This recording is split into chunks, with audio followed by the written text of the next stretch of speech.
കൂട്ടുകാരെ ഇതാ ഇത് കണ്ടോ, ഏതെടുത്താലും 30 രൂപ സാധനങ്ങളാണ്. വഴിയോരത്തുനിന്ന് ഞാൻ വാങ്ങിച്ചതാണ്. എനിക്കിത് നല്ല ലാഭമായിട്ട് തോന്നി. ഇത് കണ്ടോ, ഷോപ്പിങ്ങിനൊക്കെ പോകുമ്പോൾ കൊണ്ടുപോവാം.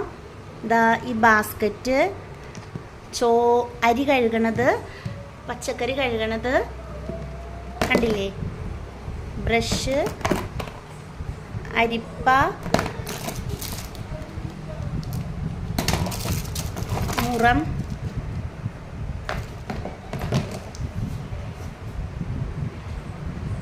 ഒരുപാട് സാധനങ്ങൾ ഉണ്ടായിട്ടോ. ആകെ കൂടി കൺഫ്യൂസ്ഡ് ആയിരുന്നു.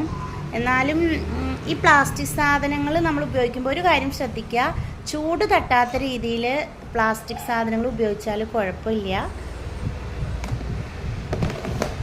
എങ്ങനെയുണ്ട്? അടിപൊളിയല്ലേ?